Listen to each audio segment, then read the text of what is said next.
Hi, I'm Madame Pamita, and I love teaching about magic.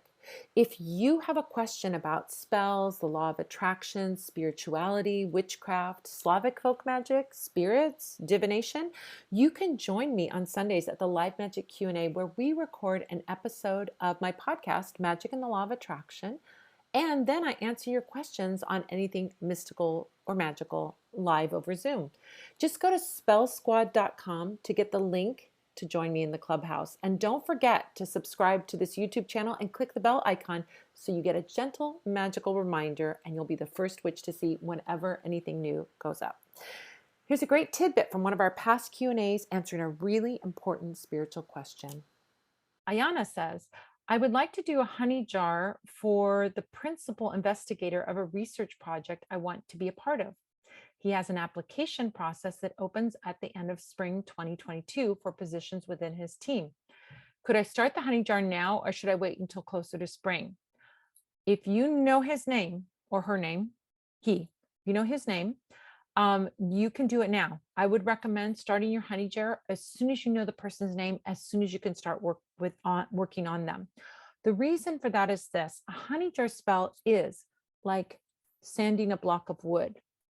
If you get a little runway ahead of time and you can sand that block of wood for a good 3, 4, 5, 6 months, you really have built up that energy for you to be accepted into that program and for you to get the position that you are wanting because you've worked on it for months. So a honey jar is not something that we do one time for tomorrow. That's not how a honey jar works.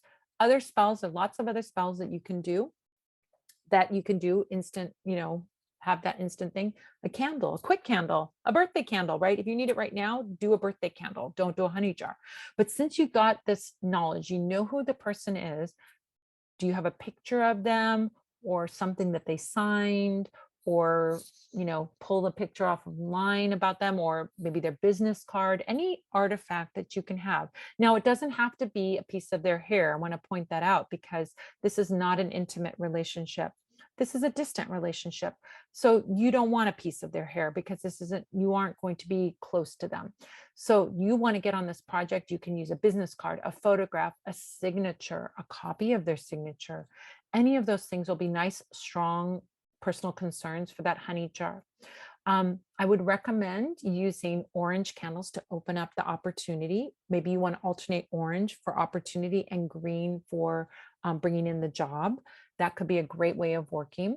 And use those job getting herbs, gravel root, grains of paradise, calamus root, for you to have this power and success. That can be great. Use steady work oil on those candles, use grand success oil on those candles. All of those things can be fantastic. Fame and fortune actually is a great oil for being selected for something. So fame and fortune is about bringing positive attention to you. You can use fame and fortune. Absolutely. If you want to be a Kardashian, use fame and fortune oil for sure. But if you want to have, lots of suitors, for example, or lots of people admire you, you can use fame and fortune oil. If you want to have them pick you for a job, you can use fame and fortune oil. So those are all, great things that you can add to your honey jar. But Ayana, I love how you're thinking ahead and planning ahead. Starting now is great. ASAP, because the longer runway you have, the more energy you will have built up for your success over that time. And since you know ahead of time, this is fabulous. You're gonna crush it. You're gonna do so well and you're gonna get that job. I just feel it. It's gonna be great.